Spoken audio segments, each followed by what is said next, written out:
성경 말씀을 읽는데 성경 말씀에서 시편의 말씀을 읽고 있었거든요. 근데 시편 말씀에서 계속해서 반복해서 그 내용들이 저한테 주시는 게 여호와를 찬송하라, 할렐루야, 여호와를 경외하라, 여호와의 종들아 다 찬양하라, 주의 이름에만 영광을 돌립니다. 이런 말씀들이었습니다. 이게 한 장에 시편 한 편에 있는 게 아니고 시편 열 몇 편에 걸쳐져 있는 내용인데 내용들이 다 이거였어요. 근데 뭐 우연의 일치일 수도 있겠지만 저한테 계속해서 이것들을 주시는 마음이 제가 느끼기에는 준비하던 것의 결과가 어떠하든지 나를 찬양할 수 있겠냐, 나 하나로만 사랑할 수 있겠냐, 주님께서 저한테 이렇게 물어보시는 것 같았습니다. 그래서 예전 같았으면은 제가 뭐 잃을 게 뭐 가진 게 많이 없지만 예전에는 조금 뭐 있었던 것 같아요. 그래서 잃을 것이 많았기 때문에 그 질문을 받았을 때 좀 고민을 해봤던 것 같습니다. 그래서 내가 주님 한 분만으로 만족할 수 있을까? 내가 지금 살던 집 아니면은 뭐 타고 있는 뭐 오토바이, 자전거 이런 것들이 지금 당장 없어져도 나는 만족하고 하나님을 찬양할 수 있을까라는 것을 많이 고민했었던 것 같아요. 근데 제가 이번 한 주에서 성경 말씀에서 그 질문을 제가 받았을 때는 생각을 많이 하지 않고 네라고 대답할 수 있었던 것 같아요. 지금도 가지고 있는 것이 많이 없고 뭐 있다고 할지라도 보잘것 없지만 이것들을 다 포기하고 주님 한 분만으로 만족할 수 있다고 대답이 나왔던 것 같습니다. 여러분의 만족은 어디서부터 오십니까? 약간 사투리가 섞여가지고 진중하게 안 나갈 수 있는데 여러분들의 만족은 어디서부터 오십니까? 한번 고민해 보셨으면 좋겠습니다. 여러분의 찬양의 목소리는 어떤 목적을 가지고 있습니까? 여러분의 찬양하는 이 자리에서, 하나님을 찬양하는 이 자리에서 목적이 내가 하나님 한 분만으로 충분하기 때문에 하나님 나와 함께 동행하여 주세요, 하나님 한 분만 있으면 충분합니다 라는 갈망의 목소리가 찬양으로 울려 퍼지는지, 아니면 하나님을 믿기 때문에 하나님께서 나에게 복 주시기 때문에, 하나님께서 나에게 은혜 내려주시기 때문에 그 은혜를 갈망하기 때문에 내가 찬양하고 있진 않은지 자기 자신을 돌아보면서 점검해 보셨으면 좋겠습니다. 그런데 이렇게 점검하다 보면은 우리가 너무도 부족한 존재이고 또 그러한 부족한 사람인지 또 새삼 느끼게 되더라고요. 그런데 이렇게 부족한 우리를 어떻게 하나님께서 이렇게 사랑해 주셨는지 또 감사하고 또 내 잔이 넘치도록 은혜를 부어주셔서 부족함 없는, 다함 없는 은혜로 채워주시는 주님을 우리 이 시간 함께 찬양하기 소망합니다. 다 같이 자리에 일어나셔서 함께 주님 찬양함으로 나아가시겠습니다.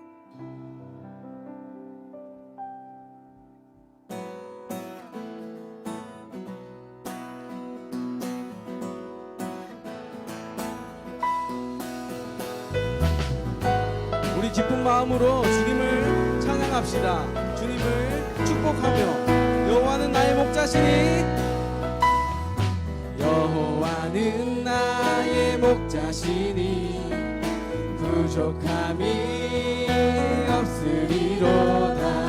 푸른 초장에 누이시며 쉴만한 물가로 있는, 푸른 초장에 누이시며 푸른 초장에 누이시며 쉴만한 물가, 주 영원히 함께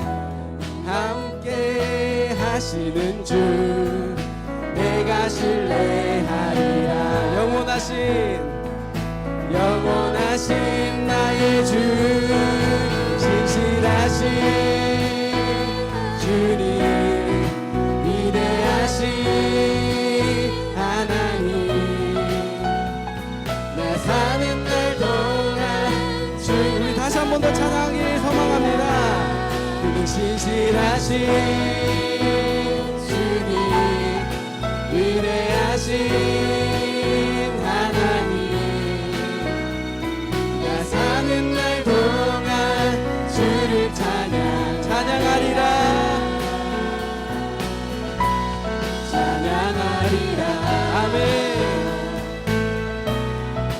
마음을 가지고 다시 처음부터 한번 고백함으로 나갑시다. 여호와는 나의 목자시니 부족함이 없으리로다.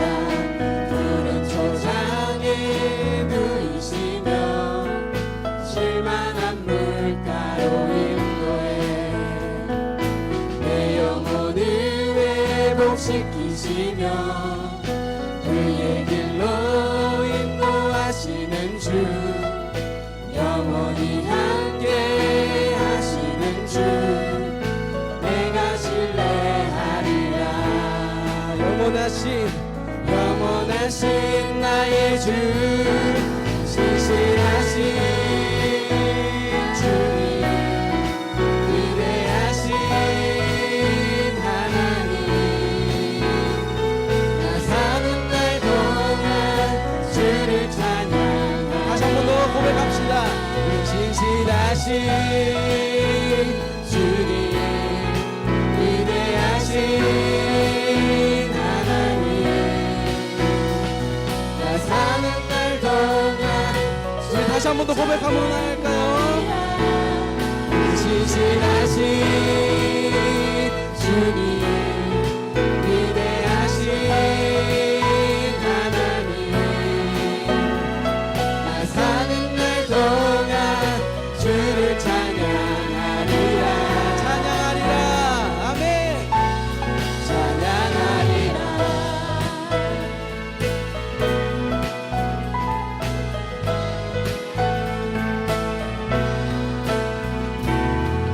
하나님께 영광의 박수 올려드립시다.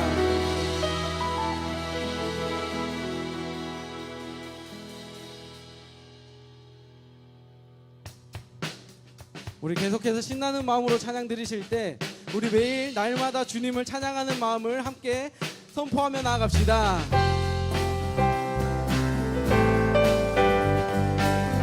아멘. 우리가 이 시간 함께 찬양 드리실 때 주님께서 우리에게 내어주시는 그 은혜를 생각하면서 우리 함께 목소리 높여 찬양합시다. 아멘. 오 나의 주님,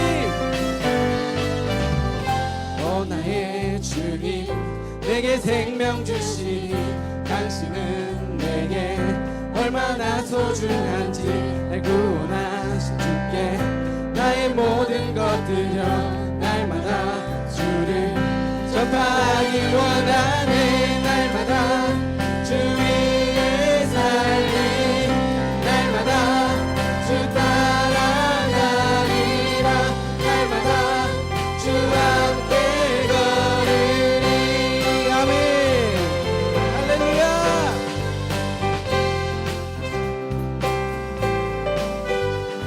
우리 다시 처음부터 한번 고백합시다. 2절로 날마다 주님, 날마다 주님 말씀 위에 서기를 주님을 더욱 알기 위해 기도해 내 발걸음 나다 주님 날 인도하시니 세상 가운데 내 지내길 원하네. 날마다 주 위에 살리 날마다 주 따라가리라.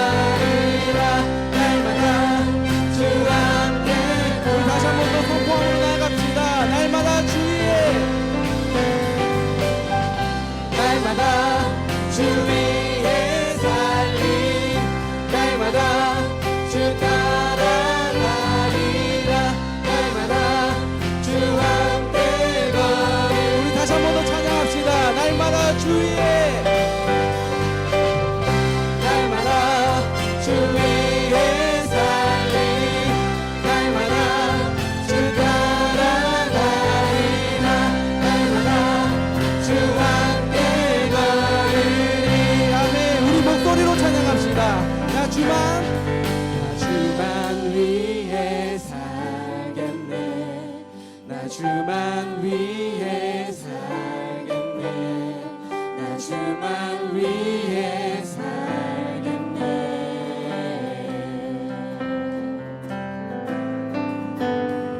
나 주만 위해 살겠네. 나 주만 위해 살겠네. 나 주만 위해 한 번 더 찬양합시다. 나 주만 위해 주만 위해 살겠네. 나 주만 위해 살겠네.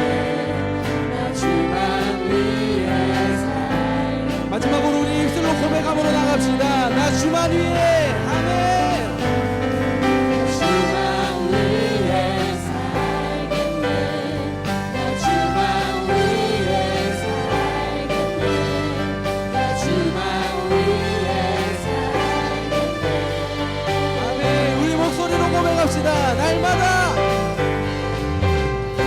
날마다 주 위에 살리 날마다 주 따라가리라 날마다 주 함께 걸으니 할렐루야 날마다 주 위에 살리 날마다 주 따라가리라 날마다 주 함께 다시 한 번 더 선포하며 나갑시다. 날마다 주님의 말씀을 묵상하며 아멘.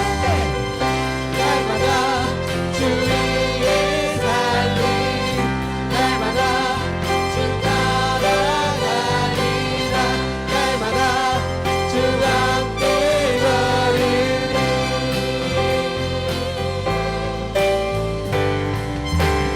내일을 하나님의 말씀으로 살아가는 우리가 되길 소망합니다. 아멘.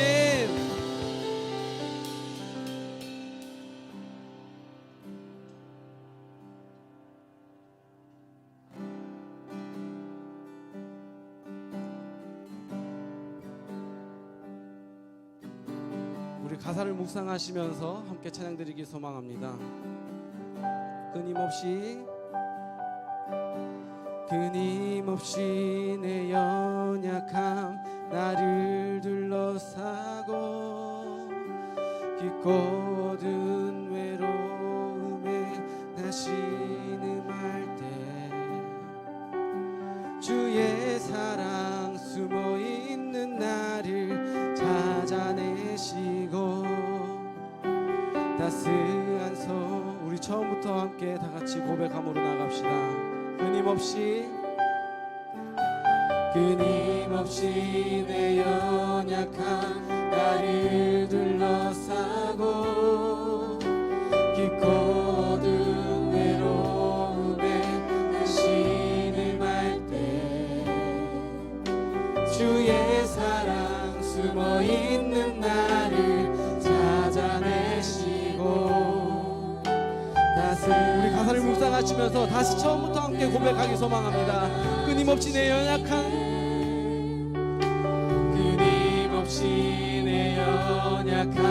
나를 둘러싸고 깊고 어두운 외로움에 나 신음할 때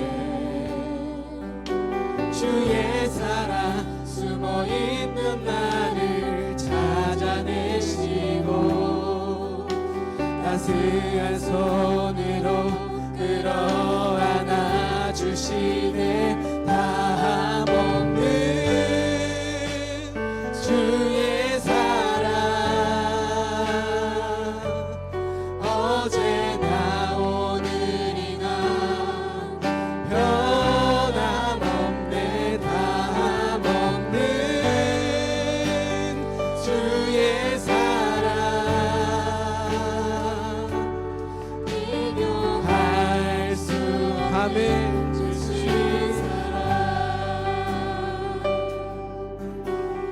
다시 한번 찬양 드리실 때 우리 이러한 나를 부족한 나를 또 사랑하여 주셔서 다음 없는 은혜로 축복하실 주님 찬양합니다. 끊임없이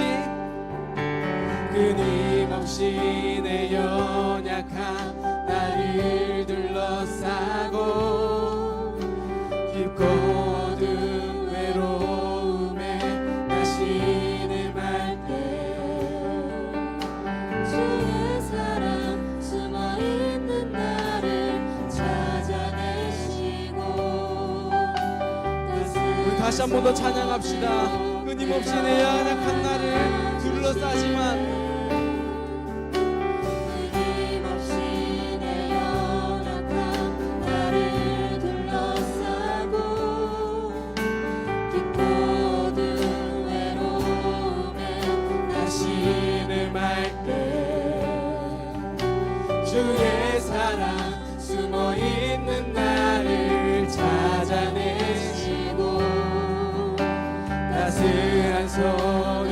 함께 찬양함으로 나아갑시다.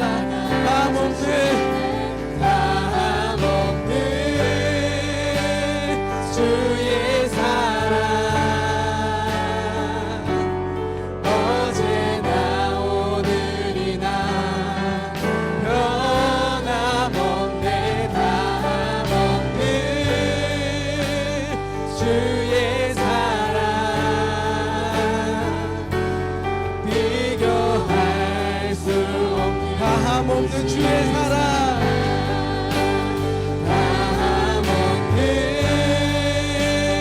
주의 사랑 어제나 오늘이나 변함없네. 다함없는 주의 사랑 비교할 수 없는 찬양해 주님의 사랑 찬양해 주님의 사랑 경배해 영원한 이름 찬양해 주님의 사랑 경배해. 우리 다시 한번 더 찬양합시다. 주님의 사랑을 다음에 찬양해 주님의 사랑 경배해 영원한 이름 찬양해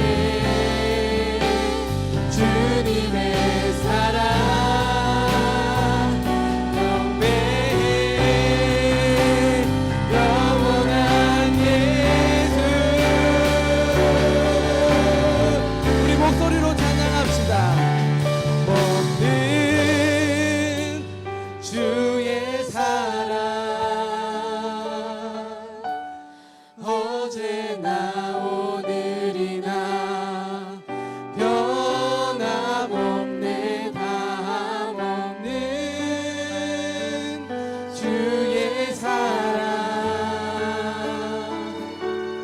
비교할 수 없는 그 신사랑 다함없는 주의 사랑 어제나 오늘이나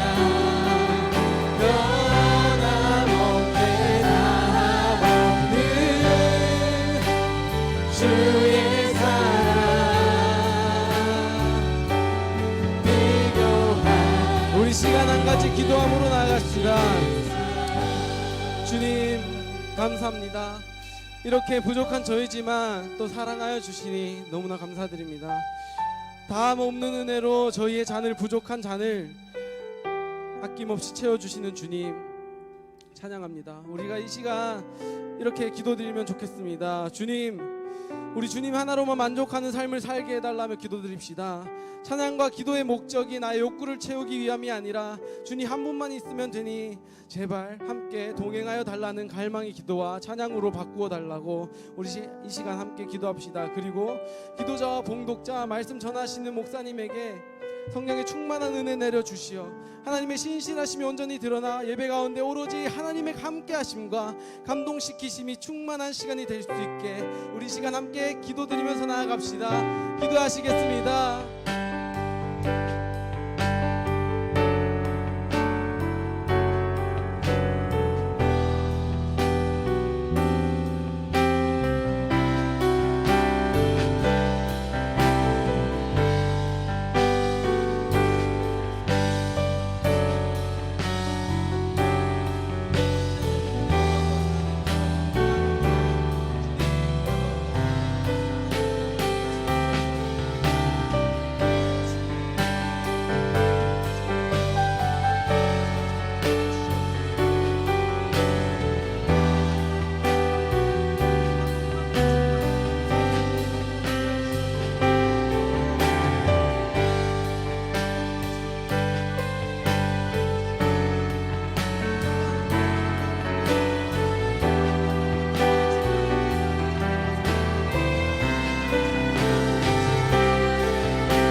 우리의 삶을 허락하시고 예배의 자리로 나올 수 있게 하신 하나님 참 감사합니다. 예배의 자리에 나올 때면 늘 우리의 일주일이 하나님 앞에서 어땠는지 돌아보게 됩니다. 하루하루 하나님을 제일 우선으로 두지 못하고 내가 옳다고 생각하며 살아가는 우리를 불쌍히 여겨주세요. 소망 없는 이 시대를 그냥 따라가는 것이 아니라 예수님을 처음 만났을 때 감격, 구원의 기쁨을 다시 기억하고 깨어있을 수 있게 도와주세요. 마하나임 공동체 안에 사랑과 배려와 겸손이 넘쳐나게 도와주세요. 해외 아울리치 준비 중에 있습니다. 특히 준비하는 팀원들이 하나님의 인도하심을 느끼며 사람이 일하는 것이 아닌 하나님의 일하심에 쓰임받는 은혜를 누릴 수 있게 기도합니다. 오늘 말씀 전하시는 김성호 목사님, 성령 하나님 함께하여 주시고 한 사람이라도 그 마음에 말씀을 담고 변화되는 예배 되길 원합니다. 은혜 내려주세요. 감사합니다. 예수님 이름으로 기도드립니다. 아멘.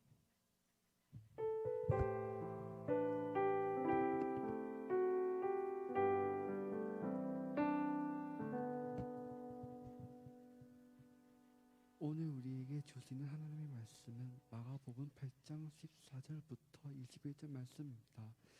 본문 말씀은 시나 43쪽에 있습니다. 마가복음 8장 14절부터 21절 말씀을 봉독하겠습니다. 오늘 우리에게서 주시는 하나님의 말씀은 제자들이 떡 가져오기 잊었음에 베개에 떡 한 개를 밖에 그들에게 없더라.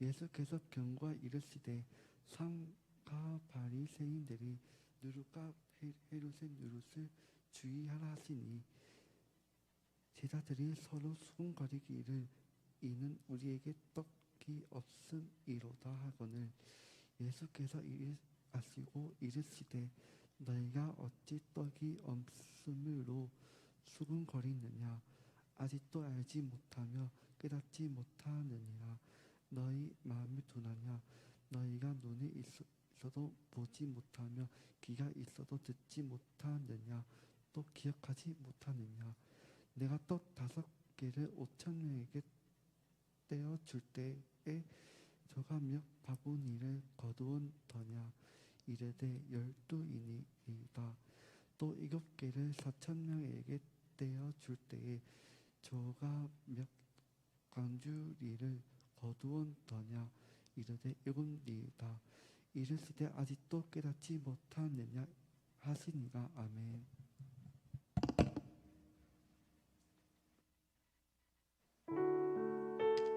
네, 다 함께 일어나셔서 준비하신 예물을 하나님께 드리겠습니다.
아버지 하나님, 오늘 저희가 이 자리에 있을 수 있는 것은 하나님이 택하신 자들에게 주시는 세상 사람을 알 수 없는 하나님 은혜와 복인 줄 믿습니다. 하나님을 찬양합니다. 감사합니다. 영광을 받아 주시옵소서. 오늘 예배 가운데 준비하신 모두를 기억해 주시고 하나님께서 믿음대로 될지어다 응답해 주시기 원합니다. 우리가 지금까지 먹고 입고 살아온 모든 것이 하나님의 은혜임을 알며 감사로 예물을 봉헌합니다. 예물에 담긴 우리의 눈물과 또 회개와 또 사랑과 하나님 또 열망을 받아주시고 우리 가운데 하나님의 크신 은혜와 평강을 허락해 주시기를 원합니다. 이 시간 우두한 종의 모습은 가려주시고 우리 모두에게 귀한 마음밭을 허락해 주시고 하나님의 마음을 깨닫는 복된 시간 되게 해주시기 원합니다. 감사드리며 예수님 이름으로 기도드립니다. 아멘.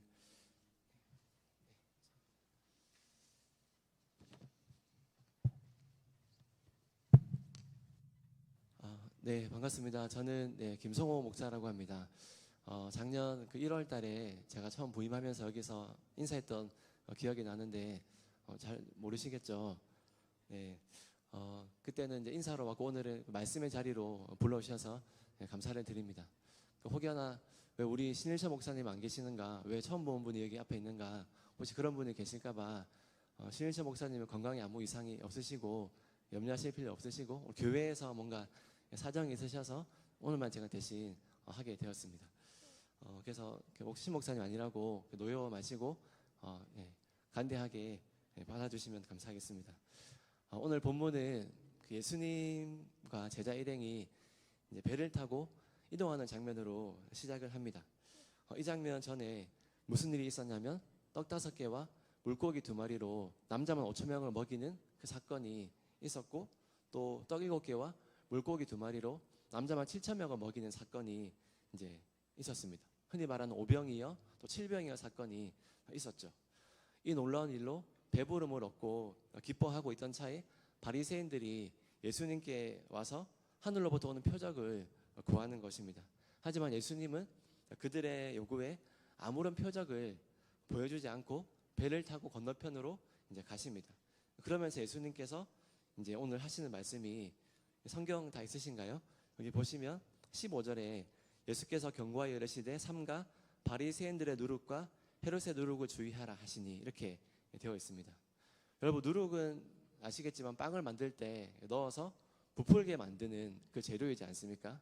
갑자기 예수님께서 누룩 이야기를 꺼내십니다. 그러자 제자들은 이제 예수님이 누룩 이야기를 꺼내니까 우리가 떡이 없으므로 실제로는 이제 그 당시는 빵인데 번역이 떡으로 된 거죠. 오지 않고 우리가 떡을 안 챙겨와서 예수님께서 우리를 꼬지듯이나 그렇게 오해를 하는 것입니다. 오병이어 때 남은 게 12강줄이었는데 12바구니에 차게 거두어서 챙겼는데 칠병이어 때는 7강줄이가 남았는데 그들이 배를 탈 때 우리가 깜빡하고 우리가 못 챙겼다. 그래서 16절에 그들이 서로 수군거리기를 이는 우리에게 떡이 없음이로다 이렇게 하는 거죠. 여러분 그러면은 지금 제자들의 생각대로 예수님께서 이제 떡을 가지고 오지 않아서 그들에게 누룩 이야기를 꺼내신 것일까요? 네, 그렇지 않습니다. 예수님께서 지금 그들에게 짚고 싶은 게 있으신 것입니다. 예수님께서는 왜 바리새인들의 누룩을 조심하라고 이렇게 했습니까? 여러분 바리새인은 그 당시 어떤 사람입니까? 당시 바리새인들은 유대사에서 가장 존경받는 종교 지도자였습니다. 바리새라는 말은 분리하다 그런 뜻인데 그들은 다른 사람과 나는 철저하게 다르다. 그러면서 자신의 말씀에 대한 해박함과 또 말씀을 지키려고 하는 그 마음가짐이 정말로 투철한 사람이었습니다. 성경에서 근데 아이러니한 것은 그들만큼 예수님께 책망을 받는 사람도 드물 만큼 이제 없는 것이죠. 왜냐하면 그들은 완전히 꽉 막힌 경직된 사람들이었기 때문입니다. 자기들이 틀을 만들어 놓고 그 틀에 맞지 않는 거는 하나님이 주신 게 아니다 이렇게 하는 거죠. 우리가 볼 때 예수 당시는 우리 틀에 맞지 않는다. 그래서 그들은 자기들이 성경에 통달하고 우리는 하나님 뜻을 100% 우리는 맞게 산다 하면서 이 교만함을 가지고 있는 거죠. 그들의 이중성, 그들의 이 교만함. 속에는 냄새가 나는 시체가 썩고 있는데 회치라 무덤 같은데 겉으로는 경건한 척, 거룩한 척 한다는 겁니다. 예수님께서 그들의 종교적인 이 이중성, 위선을 속이 썩어 악취가 나는 이 외식과 위선, 이 종교적인 경직성과 이중성을 지금 이제 경고하면서 절대로 빠지면 안 돼 이렇게 말씀하는 거죠. 그리고 또 하나 헤롯의 누룩을 주의하라 되어 있는데요. 여러분 헤롯 가문은 그 당시에 로마 황제로부터 통치권을 이제 위임받아서 정해진 땅을 다스리는 이제 그 가문이 헤롯 가문이었습니다.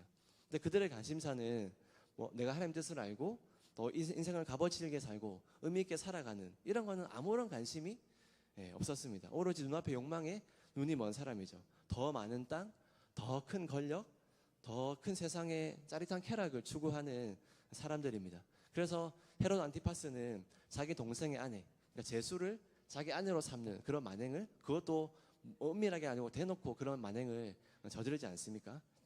오로지 그들의 욕망을 따라 살아가는 사람들이었습니다. 그러니까 예수님 말씀을 이쪽도 저쪽도 다 틀렸다는 것이죠. 그들은 자신이 원하는 것을 갖기 위해서 서로 다른 전략을 쓰고 있습니다. 바리새인들의 전략은 내가 좋은 사람이 되는 것이고, 헤롯 가문의 전략은 그냥 욕망대로 나쁜 사람이 되는 겁니다. 하지만 결과는 둘 다 하나님과 멀어지고 단절되고 예수님의 책망을 받는 것이죠. 근데 문제는 이제 뭐냐면, 이런 잘못된 누룩을 바리새인들이나 헤롯이나 이들만 가지고 있는 게 아니라는 것입니다. 예수님 앞에 있는 제자들도 지금 누룩을 가지고 있습니다. 이게 이제 문제인 것이죠. 여러분, 그렇다면 제자들이 품고 있는 그 누룩은 무엇이겠습니까? 그것은 한마디로 말하면 불신앙이란 누룩인 것입니다. 예수님께서는 제자들을 책망하시는데요. 근데 그 책망은 그들이 떡을 가져오지 않은 것 때문에 책망하는 게 아니었습니다. 그들이 방금 전에 있었던 일들을 벌써 다 잊고 믿음 없는 모습을 보이는 데에 대한 그들의 믿음 없음을 보고 책망하시는 거죠. 방금 전에 그들이 배를 타기 전에 어떤 일이 있었다고 말합니까? 떡 7개와 물고기 2마리로 남자만 7,000명을 이제 4,000명을 먹이는 사건이 있었습니다. 제자들은 자신들의 손으로 그 떡을 나누어 주었고 자기도 그 떡을 먹었습니다. 그런데 지금 우리가 떡을 가져오지 않았다. 이것 때문에 지금 굉장히 수군거리면서 이렇게 고민하고 있는 거죠. 여러분, 얼마나 어리석지 않습니까? 수천 명도 먹이신 예수님이신데, 예수님께서 함께 계시는데 무슨 걱정이 있겠습니까? 설령 내가 떡을 안 가져왔다고 할지라도 예수님께서 그들을 굶기시겠습니까? 그렇지 않죠. 그래서 예수님께서는 그들의 믿음 없음을 꾸짖기 위해서 질문하십니다. 본문 19절, 20절을 한번 같이 보실까요? 내가 떡 5개를 5,000명에게 떼어줄 때 조각 몇 바구니를 거두었더냐? 이르되 10돌이니이다. 또 7개를 4,000명에게 떼어줄 때 조각 몇 광주리를 거두었더냐? 이르되 7이니이다. 여러분, 만약에 이런 기적이 그들이 상전 처음 경험하는 거라면 물론 그럴 수 있다 치지만, 근데 그 앞전에 5병이어를 경험하고 바로 그 다음에 이 7병이어 똑같은 기적을 방금 또 경험했습니다. 그런데 그들은 여전히 떡이 없음 때문에 걱정하고 있는 것이죠. 그래서 이런 그들의 모습은 눈이 있어도 보지 못하고 귀가 있어도 듣지 못하는 사람과 다를 바가 없는 것입니다. 본문 17절 18절을 한번 보시겠습니까? 예수께서 아시고 이르시되 너희가 어찌 떡이 없으므로 수군거리느냐?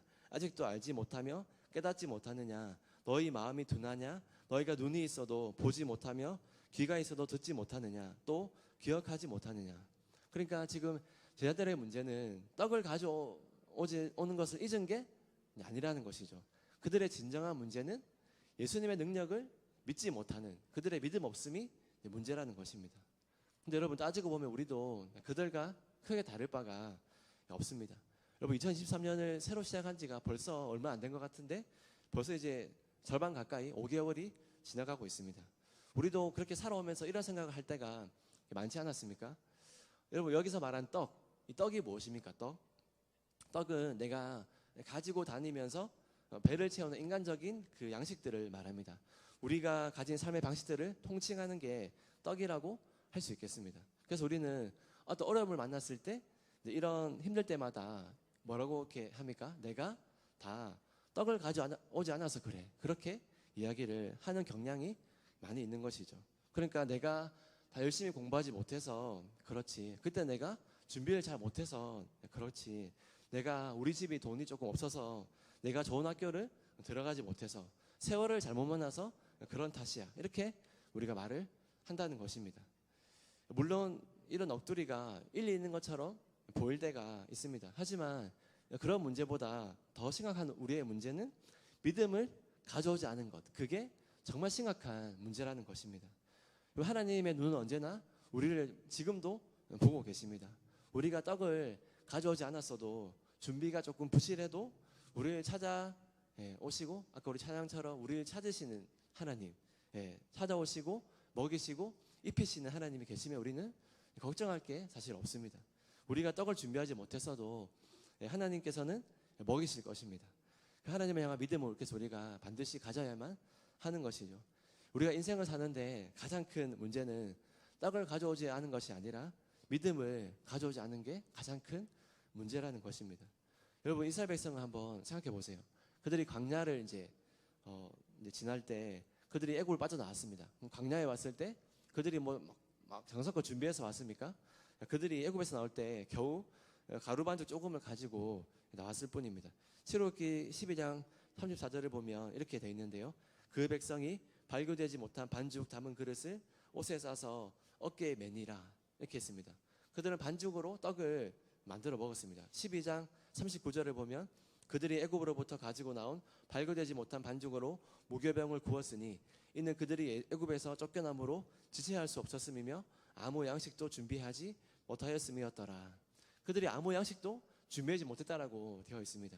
근데 애굽에서 나온 반죽이 가지고 온 반죽이 며칠이나 바뀌었습니까? 금방 떨어졌을 것입니다. 그 다음에 광야 40년을 그들이 어떻게 먹고 살았습니까?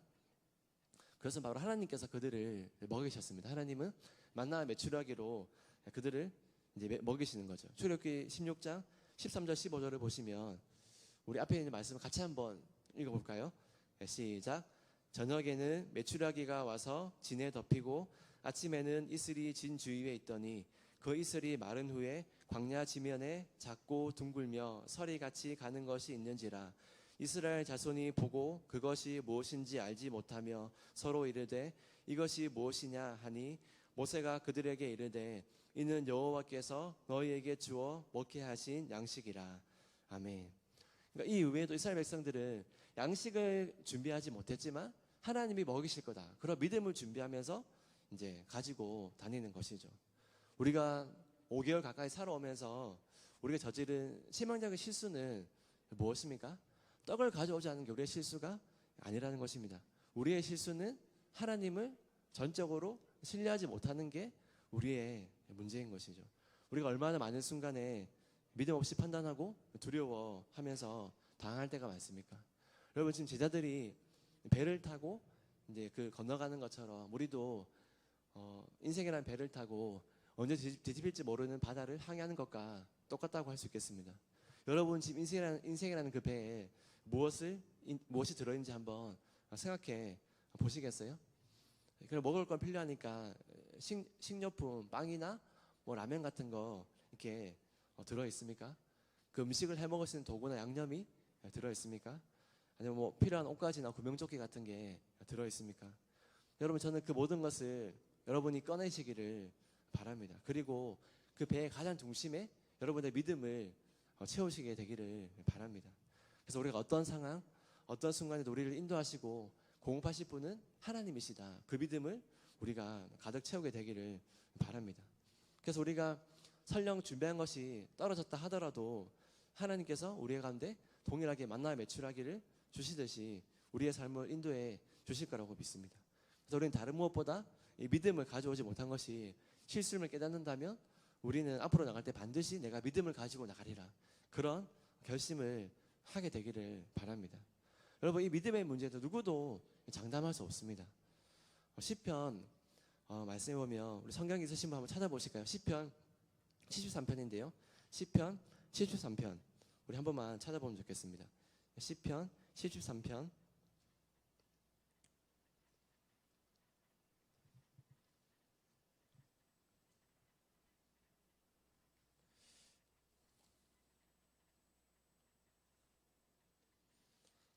구약 성경 시편 73편 구약 854쪽에 있습니다.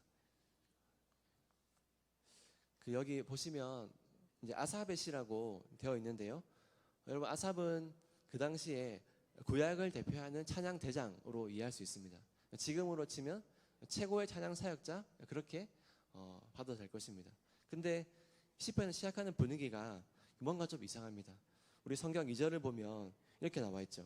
나는 거의 넘어질 뻔하였고 나의 걸음이 미끄러질 뻔하였으니. 근데 그 이유를 3절에 보면 이는 내가 악인의 형통함을 보고 오만한 자를 질투하였음이로다 되어 있습니다. 지금 자신이 매우 불행하다고 지금 느끼고 있습니다. 왜냐하면 주변을 둘러보니까 오히려 악인들, 불신자들의 삶이 더욱더 형통한 듯이 보이기 때문입니다. 그래서 생각에 잠기는 거죠. 아니, 내가 지금 믿음을 지키면서 경건하게 살아야 될 무슨 이유가 있을까? 이런 의문이 든다는 것입니다. 하나님이 과연 공평하신 게 맞는 건가?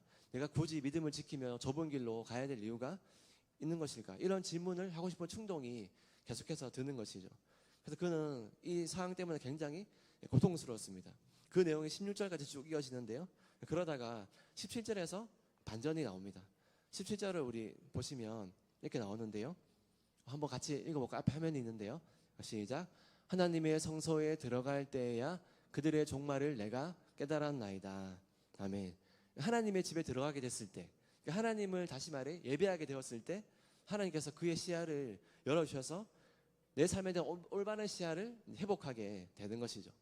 하나님께서 그에게 이제 복 주실 준비를 하고 있음을 깨닫게 되었습니다. 그래서 이 아삽은 내가 얼마나 오만한지를 알게 되었고 하나님을 찬양하고 경배하게 되는 거죠.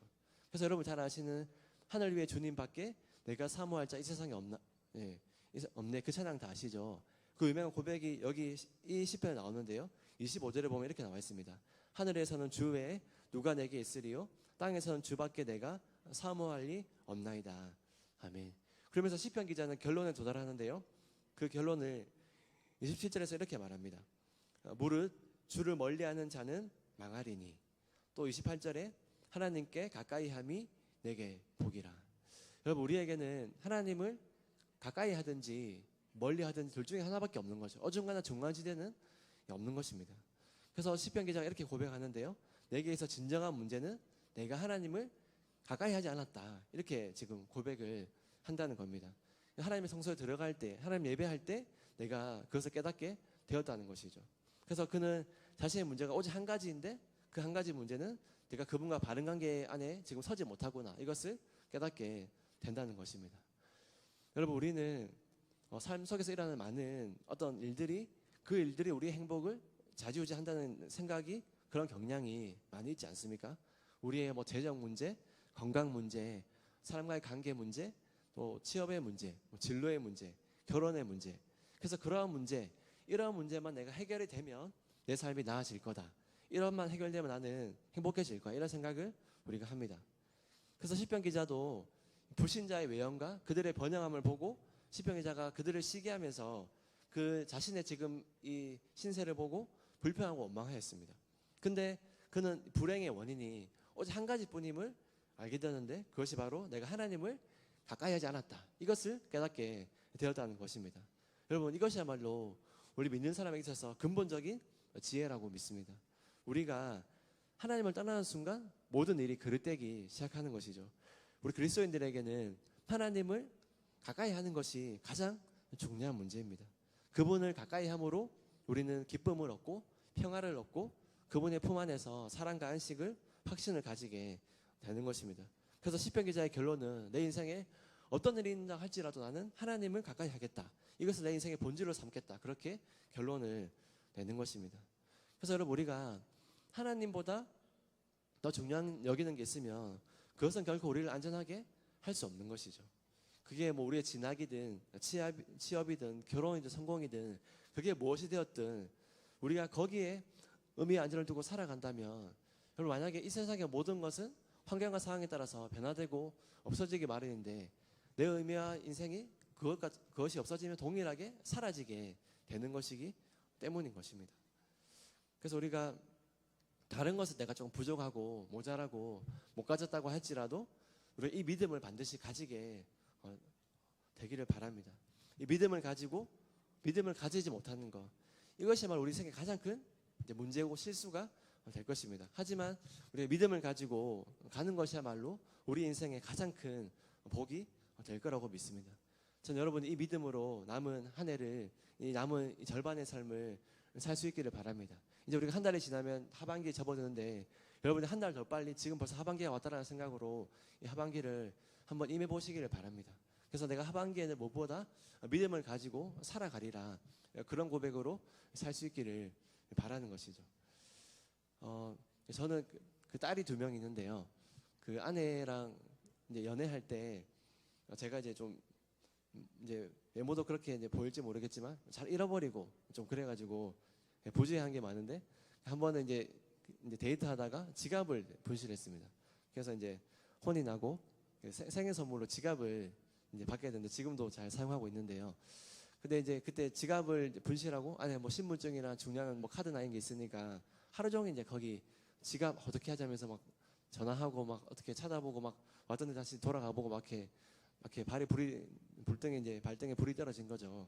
막 이제 사방 알아보는데 결국 찾지 못했습니다. 그러면서 이제 지갑 없는 것 때문에 낙심이 되고 혼돈하고 막 그랬는데 근데 이제 그러면서 드는 생각이 내가 지갑 없는 것 때문에 이렇게 내 삶이 막 이제 다 이제 스톱이 되고 여기에 온 마음이 가 있는데 근데 정말 내가 하나님 그분을 가까이 하는 것 아니면 가까이 하지 못하는 것 때문에 내가 얼마나 그 내 삶의 마음이 여기 가 있는가 그런 생각이 들었습니다. 우리가 휴대폰 하나만 분실해도 우리 휴대폰 너무 고가니까 우리가 하루 종일 일이 손에 안 잡히고 막 마음이 졸이고 막 그렇잖아요. 지갑도 뭐 그렇고 근데 가장 중요한 내가 믿음을 챙기지 못했다. 이것 때문에 마음을 졸이고 막 마음이 막 안절부절하고 그런 때가 언제 있으셨습니까?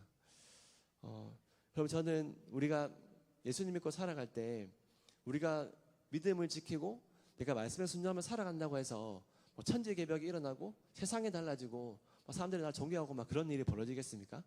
뭐 아무 일도 안 일어날지도 모르겠습니다.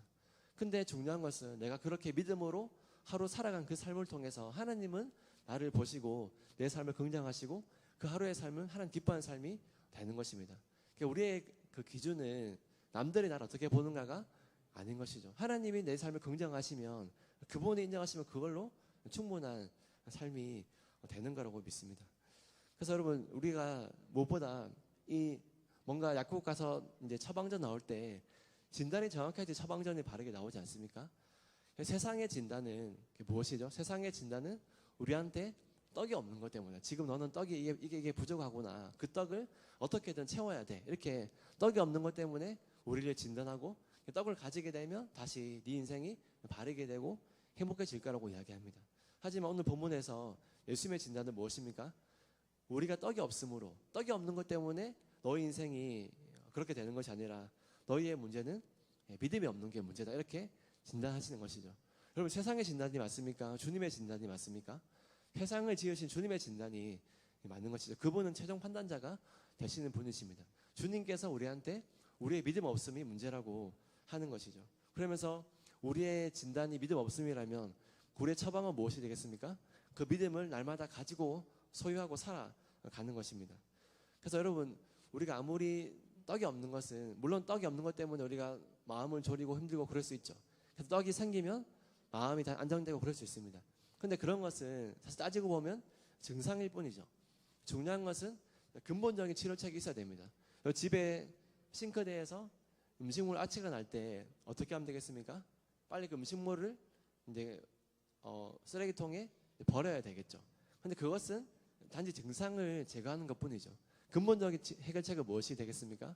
우리가 평소에 식사를 할 때 그 음식물이 잘 나오지 않도록 식단을 조절하고 양을 적게 하고 꼭 필요한 것만 만들어서 먹으면 음식물이 나올 필요가 없지 않겠습니까? 그런 것처럼 중요한 것은 단지 눈에 보이는 증상이 아니라 근본적인 치료책이 필요한 것입니다. 근본적인 해결책은 무엇이죠? 우리가 예수님을 정말로 굳게 붙드는 것입니다. 우리 인생의 위기를 믿는 사람이든 믿지 않는 사람이든 다 만나게 됩니다. 근데 인생에 무너지는 그 위기 자체는 사실 우리가 인생에 무너지는 건 위기 자체 때문이 아닌 것이죠. 우리가 위기를 만났음에도 예수님을 우리가 붙들지 않는 것, 그분을 찾지 않는 게 우리 인생의 가장 큰 위기라는 것입니다. 그래서 오늘 예수님께서 우리한테 하시는 말씀처럼 너희가 어찌 떡이 없으므로 염려하느냐 말씀하시는 것이죠. 우리에게 중요한 것은 떡이 결코 아닌 것이다. 물론 우리 인생에 떡은 많은 것이 포함되어 있겠죠. 그런 것을 우리가 구하고 찾고 하는 것은 잘못된 것은 아닐 것입니다. 하지만 그 모든 것보다 가장 먼저 하나님을 구하게 되기를 간절히 바랍니다. 세상의 방식으로 이 떡만 있으면 이 사람만 나를 도와주면 내 인생이 행복해질 거야. 그것은 결코 주님의 말씀이 아닌 것입니다. 우리 마음의 중심에 주님 그분을 모시고 믿음으로 살아가는 우리 모두가 되어서 우리의 삶을 통해서 남들이 뭐라 하든 주님께서 내가 너를 볼 때 참으로 기쁘구나 이렇게 고백하는 우리가 될 수 있으면 정말로 좋겠습니다. 우리의 삶이 떡이 아닌 믿음으로 날마다 승리하는 저희 모두가 되시기를 주님의 이름으로 축원합니다. 같이 말씀을 기억하면서 우리 이 찬양 같이 한 번만 고백하고 기도하면 좋겠습니다.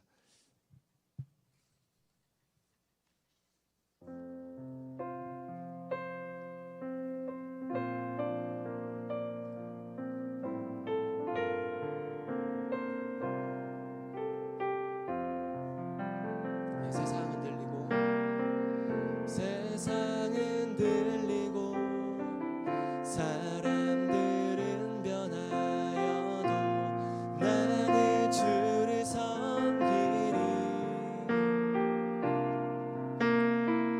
주님의 사랑은 영원히 변하지 않네. 나는 주를 신뢰해. 오직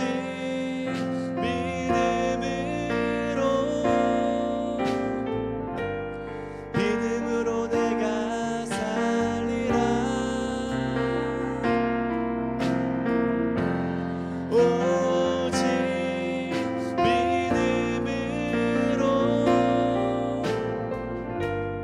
믿음으로 내가 살리라. 세상은 들리고 세상은 사람들 주를 떠나도 사람들은 변하여도 나는 주를 섬기리. 주님의 사랑은 영원히 변하지 않네. 나는 주를 신뢰해. 오직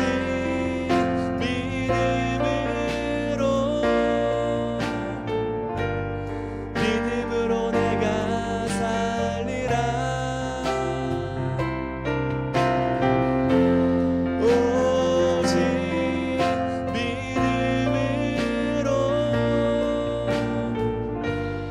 믿음으로 내가 살리라. 오직 믿음으로 오직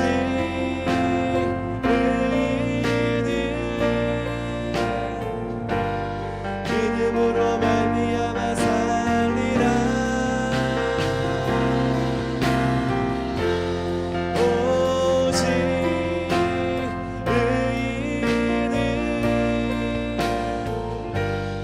믿음으로 말미암아 살리라.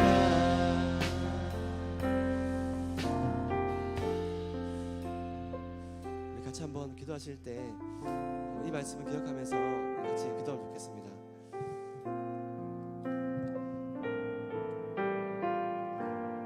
하박국 3장 말씀에 이런 말씀이 있는데요.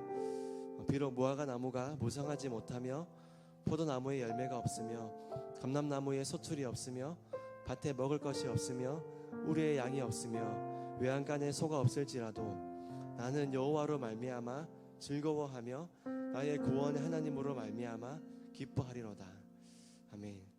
이 당시 유다 사회는 너무나 강포하고 제약이 관영하고 부정부패가 만연하였습니다. 그리고 하박국은 아무것도 무화과 나무가 없고 포도나무 열매가 없고 감람나무 소출이 없고 우리의 양이 없고 아무것도 없었습니다. 하지만 여호와로 말미암아 즐거워하고 기뻐한다라고 되어 있습니다. 그가 즐거워 기뻐하는 그 비결은 하나님이 계시기 때문이라고 고백하였습니다. 어떻게 이런 고백이 가능한 것입니까? 2장에 이런 말씀이 있는데요. 2장 4절 말씀에 보라 그의 마음은 교만하며 그 속에서 정직하지 못하나 의인은 그의 믿음으로 말미암아 살리라. 아멘. 그의 눈이 그의 시선이 보이는 환경에 있지 않고 내가 없는 것에 있지 않고 믿음으로 산다라고 고백하였습니다. 우리 믿는 사람은 믿음으로 사는 사람인지 믿습니다.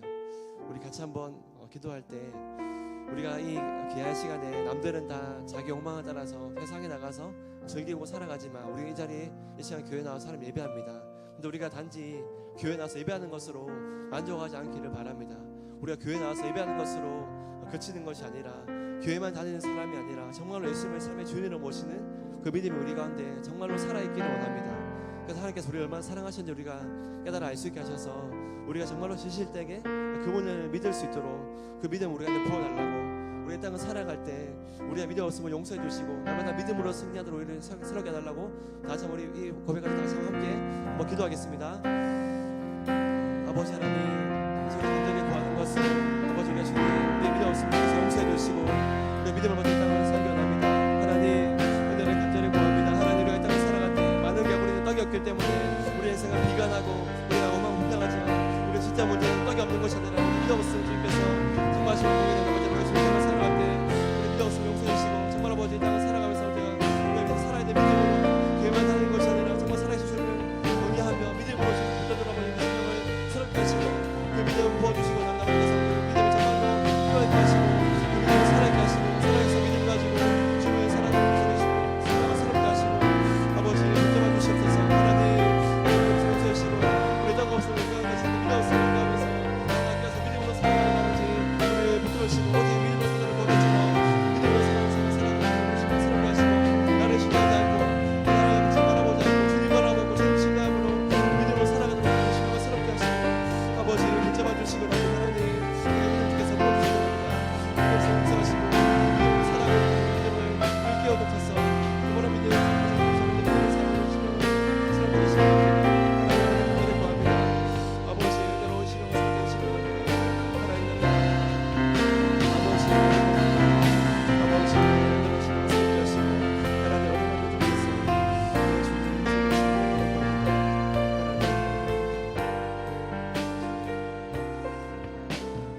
우리 한 번만 더 기도하실 때 우리 오늘은 특별히 성령 강림 주일인데요.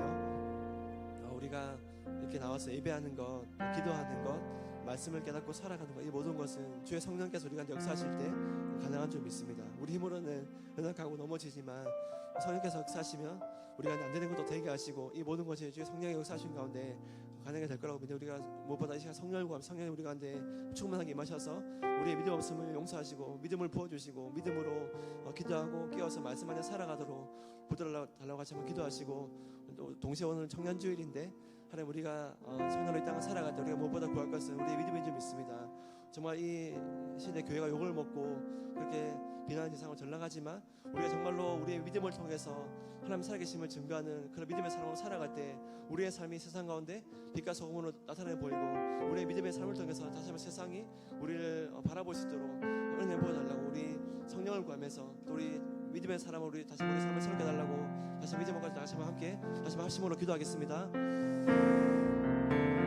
아버지 하나님, 저희 다시 한번 간절히 기도하는 것은 아버지 우리는 주의 성령께서 충만하게 임하셔서 아버지 우리의 시간 성령께서 우리 가운데 하나님 깨달아지게 하시고 믿음을 주의 선물로 부어주시고 넘어갑니다. 아버지 하나님, 우리 땅을 살아갈 때 믿음 없을 중에서 용서해 주시고 믿음으로 우리 하나님 가는 것을 통해서 아버지 믿음으로 주님을 기도하고 말씀에 끼어있고 주님의 살아간 모든 것이 성령에서 시간이 가능한지 믿습니다. 성령께서 일깨워주시고 믿음으로 살아가고 주님 붙잡아주시고 갑니다. 하나님 도와주셔서 아버지 붙잡아주시고 오늘 성령을 하셔서 심령에 충만하게 역사하시고 성령을 높이시고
아버지 하나님, 세상은 끊임없이 우리한테 떡이 없는 것 때문에 너가 이런 모양이야, 너가 힘들어진다라고 우리를 유혹하지만 우리의 근본적인 문제는 떡이 없는 것이 아니라 우리 믿음 없음이 문제임을 깨닫게 됩니다. 하나님, 우리가 이 시대 청년으로 이 땅을 살아갈 때 우리가 가장 필요한 것은 다른 그 무엇보다 가장 시급한 것이 믿음임을 깨닫게 하셔서 우리가 믿음을 구하며 믿음으로 살아가도록 주께서 우리 가운데 역사해 주시기 원합니다. 세상이 교회를 욕하고 우리를 비난하지만 우리가 정말로 믿음으로 살아갈 때 우리를 통해서 이 땅 가운데 하나님 살아계심이 증거되고 진짜 하나님 사람이 여기 있음을 우리를 통해서 나타내 보여주시기 원합니다. 세상의 거짓 메시지로 속지 않도록 우리의 눈과 귀가 그것에 빠지지 않도록 도와주시고 눈을 들어 주님 바라보고 믿음으로 살아갈 때 오직 의인의 믿음으로 삽니다. 이 고백이 우리의 고백되어서 믿음으로 승리하도록 우리 모두를 붙들어 주시고 그런 하반기가 될 수 있도록 은혜 내려주시옵소서. 그렇게 하실 주님을 기대하며 예수님 이름으로 기도드립니다. 아멘. 지금은 우리 주 예수 그리스도의 은혜와 하나님 아버지의 사랑과 성령의 교통하심이 오직 믿음으로 살기로 다짐하는 청년 모두 위에 영원토록 함께 하시기를 간절히 축원하옵나이다. 아멘.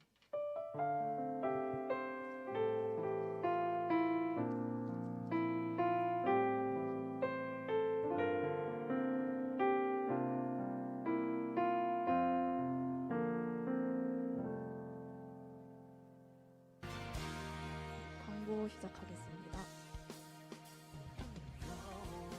아울리치 준비 모임이 매주 그룹 모임 후 3시 반에 지구실에서 진행되고 있습니다.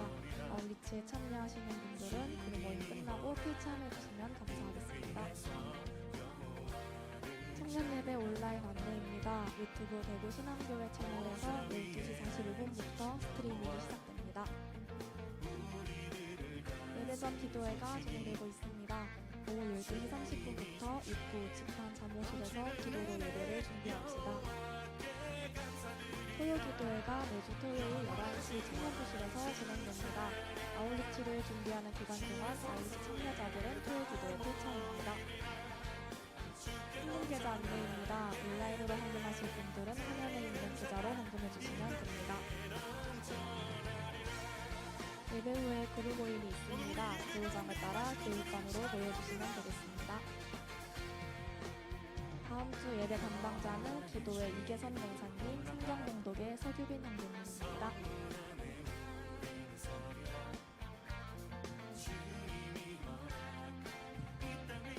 다 같이 자리에 일어나셔서 아침 구호 외치고 마치도록 하겠습니다. 시작. 청년아 다시 비상하라. 오직 여호와를 앙망하는 자는 새 힘을 얻으리니 독수리가 날개치며 올라감 같을 것이요 다른 박질하여도 곤비하지 아니하겠고 걸어가도 피곤하지 아니하리로다. 이사야 40장 31절 말씀. 아멘.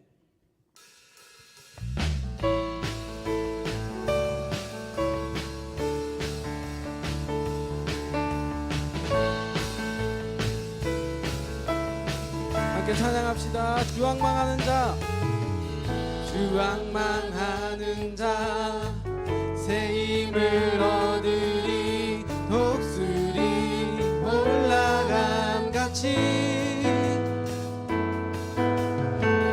온종일 달려도 피곤치 않으리. 저 하늘까지 오르리. I will run to you.